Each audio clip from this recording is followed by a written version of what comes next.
Tanggal 28 Oktober tahun 2023, Tyson Fury nyaris kalah dari Francis Ngannou, mantan jagoan MMA yang notabene baru melakukan debut di tinju profesional.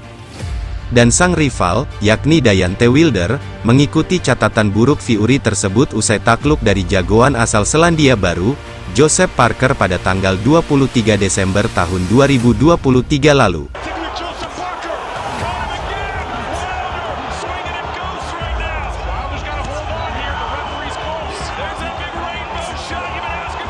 Apakah ini pertanda, jika masa kejayaan kedua jagoan kelas berat yang pernah terlibat rivalitas sengit ini telah berakhir?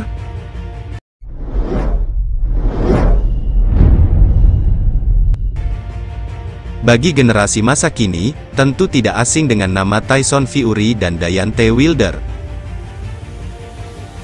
Pasalnya, selain pernah terlibat rivalitas sengit, di mana keduanya pernah menyajikan duel ketat dan seru hingga 3 kali, Fury dan Wilder pernah menyandang label sebagai petinju kelas berat terbaik abad ini.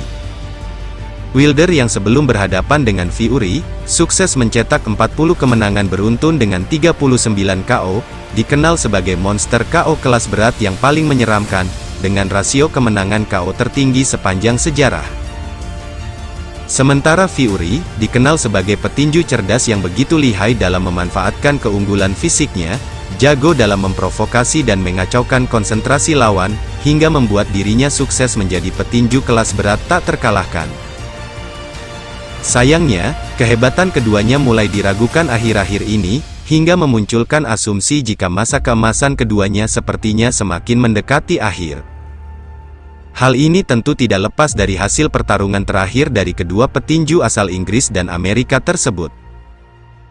Bagaimana tidak, Fury yang berhadapan dengan Francis Ngannou, mantan jagoan MMA yang notabene baru melakukan debut di tinju profesional dan sudah berusia 37 tahun, justru tidak berdaya dan nyaris dibuat malu oleh jagoan asal Kamerun tersebut.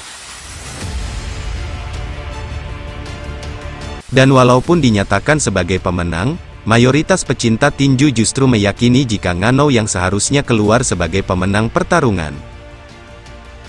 Anehnya, catatan buruk Fury ini justru diikuti oleh sang mantan rival, Deontay Wilder, tepatnya saat ia berhadapan dengan jagoan asal Selandia Baru, Joseph Parker pada tanggal 23 Desember tahun 2023 lalu, di mana petinju yang berjuluk The Bronze Bomber tersebut, kalah angka mutlak dari petinju yang pernah kalah KO dari Joe Joyce tersebut.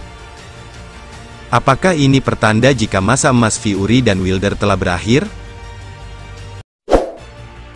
Mungkin terlalu dini untuk menyimpulkan kalau era Wilder dan Fury telah selesai atau tidak, apalagi jika hanya mengacu pada hasil pertarungan terakhir dari kedua petinju.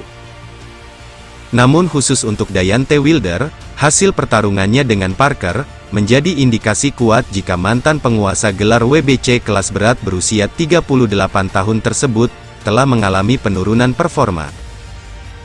Gerakannya terlihat semakin melambat, dan ia pun sering kebingungan dan terlambat mengambil keputusan, sehingga ia melewatkan beberapa kesempatan emas untuk menjatuhkan Joseph Parker.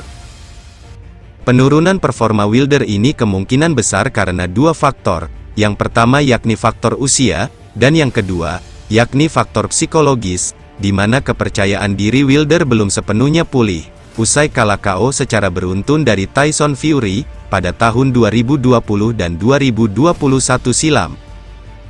Dengan usianya yang sudah mendekati kepala 4, hampir mustahil jika Wilder bisa kembali ke performa terbaiknya. Sementara untuk Tyson Fury, dalam pandangan kami, bahwa faktor utama mengapa ia kesulitan saat berhadapan dengan Francis Ngannou pada tanggal 28 Oktober tahun 2023 lalu, yakni kepercayaan dirinya yang terlalu tinggi, sehingga meremehkan seorang Francis Ngannou. Kepercayaan diri yang terlalu tinggi membuat Fury tidak mempersiapkan diri secara matang untuk pertarungannya menghadapi Ngannou.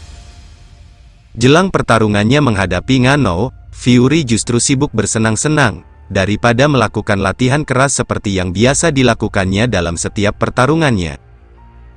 Hal seperti ini pernah dialami oleh Mike Tyson saat kalah dari Buster Douglas pada tahun 1992 silam, serta Lennox Lewis pada tahun 2001 silam, saat ia kalah KO dari seorang Hashim Rahman. Untungnya, Fury masih lebih beruntung ketimbang Tyson dan Lewis, karena ia tetap dinyatakan sebagai pemenang, meski tampil buruk dalam pertarungan tersebut. Meskipun demikian, Fury saat ini menanggung beban psikologis, karena mayoritas pecinta tinju mulai meragukan kemampuannya, tidak seperti sebelum pertarungannya menghadapi Francis Ngannou.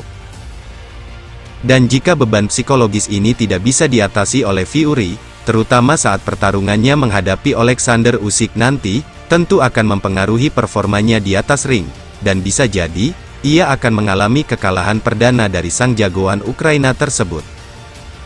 Namun, dengan kematangan serta pengalaman Fury yang pernah sukses mengatasi masalah psikologisnya beberapa tahun silam, kami meyakini jika kondisi Fury saat ini tetap stabil, dan tidak terpengaruh dengan performa buruknya saat berhadapan dengan Francis Ngannou, pada tanggal 28 Oktober tahun 2023 lalu.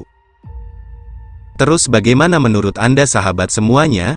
Silahkan tekan tombol like dan subscribe, apabila Anda suka dengan ulasan-ulasan kami.